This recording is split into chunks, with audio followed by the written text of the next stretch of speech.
नमस्कार दोस्तों, आज के हमारे इस वीडियो में हम आपके लिए शीतला माता के व्रत की एक पौराणिक कहानी लेकर आए हैं। एक समय की बात है, शीतला माता ने सोचा कि चलो आज धरती पर देखती हूँ मेरी पूजा कौन कौन करता है, कौन मुझे मानता है। ऐसा सोचकर शीतला माता धरती पर राजस्थान के डूंगरी गांव में आई। माता शीतला गांव की गलियों में घूम रही थी। तभी एक मकान के ऊपर से किसी ने चावल का उबलता हुआ पानी नीचे फेंका। वो पानी शीतला माता के ऊपर जा गिरा, जिससे माता के शरीर पर फफोले पड़ गए। शीतला माता का पूरा शरीर जलने लगा। वो गांव में इधर उधर भटकने लगी और कहने लगी, अरे मैं जल गई, मेरा सारा शरीर जल रहा है, कोई मेरी मदद करो। लेकिन गांव में किसी ने भी माता की मदद नहीं करी। अपने घर के बाहर एक कुम्हारन बैठी थी। उसने देखा कि वह बूढ़ी माई बहुत जल गई है, उनके पूरे शरीर पर फफोले पड़ गए हैं और वो अपने शरीर की तपन को सहन नहीं कर पा रही।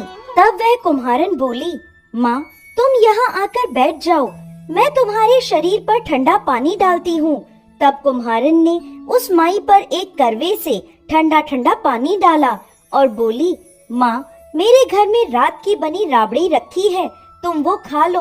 जब उस बूढ़ी माई ने वो ठंडी राबड़ी और दही खाया तो उसके शरीर को ठंडक मिली।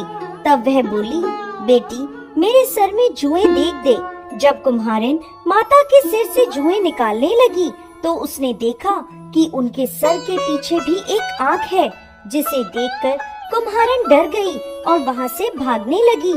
तब वह बूढ़ी माई बोली, रुक बेटी, डर मत, मैं भूत प्रेत नहीं हूँ, मैं तो शीतला देवी हूँ। तब माता ने अपना असली रूप धारण कर लिया। माता के दर्शन कर कुम्हारन रोने लगी। माता बोली, तू क्यों रो रही है? कुम्हारन हाथ जोड़कर माता से बोली, माता मेरे घर में चारों तरफ दरिद्रता है, मैं आपको कहाँ बिठाऊं? मेरे घर में ना कोई चौकी है और ना ही आसन। शीतला माता प्रसन्न होकर उस कुम्हारन के घर के बाहर खड़ी गधे पर बैठ गईं और एक हाथ में झाड़ू और दूसरे हाथ में डलिया लेकर उन्होंने कुम्हारन के घर की दरिद्रता को झाड़कर डलिये में भरकर फेंक दिया और बोली, बेटी मैं तेरी सच्ची भक्ति से प्रसन्न हूँ, अब तुझे जो भी वर चाहिए मुझसे मांग ले। तब कुम्हारन हाथ जोड़कर बोली, माता आप इस गांव में स्थित होकर रहिए। जिस प्रकार मेरे घर की दरिद्रता आपने दूर करी है, वैसे ही जो भी व्यक्ति फागुन मास की अष्टमी पर भक्ति भाव से आपकी पूजा करे, आपको ठंडा जल और ठंडे भोजन का भोग लगाए, उसके घर की दरिद्रता आप स्वयं दूर करें। माता ने उसे तथास्तु कहा और बोली, तू इस करवे का जल अपनी झोपड़ी पर छिड़क लेना, कल सारे नगर में आग लगेगी लेकिन तेरी झोपड़ी नहीं जलेगी। ऐसा कहकर माता अंतर्ध्यान हो गई। कुम्हारन ने ऐसा ही किया। रात हुई तो सारी नगरी में आग लग गई, पर कुम्हारन की झोपड़ी बच गई। यह देखकर नगर के राजा ने कुम्हारन को बुलवाया और उससे पूछने लगे, कुम्हारन सारे नगर में आग लगी लेकिन तेरी झोपड़ी कैसे बच गई?